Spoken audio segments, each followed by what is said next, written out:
అటువంటి మంగళసూత్రం ఏదున్నదో ఆ మంగళసూత్రం పురుషుని యొక్క గండములను దాటిస్తుంది అని. దానికి ఆ శక్తి ఉంటుంది. ఎవరు అలా నమ్మి వేరు ఆరాధన ఉండదు.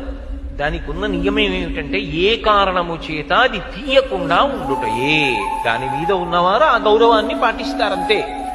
యజ్ఞోపవీతాన్ని పురుషుడు ఎలా తీయడో సువాసిని ఏ కారణానికి మంగళసూత్రాన్ని తీయరు. సంవత్సరంలో దానికి ప్రత్యేకంగా ఒక తిథిని నిర్ణయం చేశారు.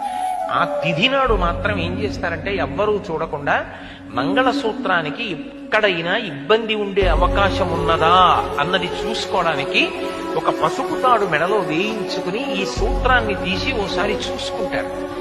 ఎక్కడైనా అకస్మాత్తుగా ఏదైనా ఇబ్బంది ఏర్పడే అవకాశం ఉన్నదా చూసుకుని ఆ తిథి నాడు దానికి ఏమైనా మరమ్మత్తు చేయించవలసి ఉంటే ఇస్తారు. ఒకప్పుడు అంత నమ్మకంతో ఉండేవారు ప్రజలు. నమ్మకమే భగవంతుడు. అన్ని మూఢ విశ్వాసాలు అనడానికి అవకాశం ఉండదు. నమ్మకమే ఈశ్వరుడు అంతే.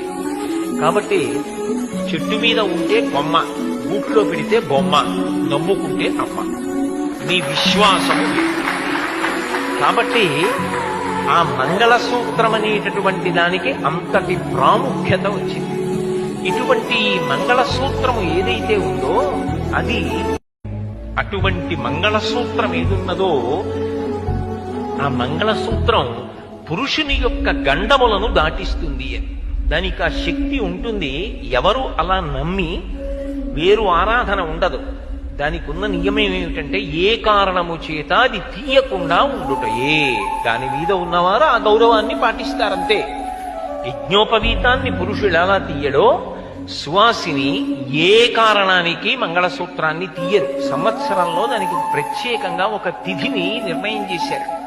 ఆ తిథి నాడు మాత్రం ఏం చేస్తారంటే ఎవ్వరూ చూడకుండా మంగళసూత్రానికి ఎక్కడైనా ఇబ్బంది ఉండే అవకాశం ఉన్నదా అన్నది చూసుకోవడానికి ఒక పసుపు తాడు మెడలో వేయించుకుని ఈ సూత్రాన్ని తీసి ఓసారి చూసుకుంటారు. ఎక్కడైనా అకస్మాత్తుగా ఏదైనా ఇబ్బంది ఏర్పడే అవకాశం ఉన్నదా చూసుకుని ఆ తిథి నాడు దానికి ఏమైనా మరమ్మత్తు చేయించవలసి ఉంటే ఇస్తారు. ఒకప్పుడు అంత నమ్మకంతో ఉండేవారు ప్రజలు. నమ్మకమే భగవంతుడు. అన్ని మూఢ విశ్వాసాలు అనడానికి అవకాశం ఉండదు. నమ్మకమే ఈశ్వరుడు అంతే. కాబట్టి చెట్టు మీద ఉంటే కొమ్మ, గూట్లో పెడితే బొమ్మ, నమ్ముకుంటే అమ్మ.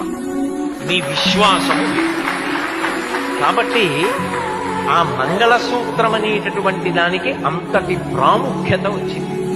ఇటువంటి మంగళసూత్రము ఏదైతే ఉందో అది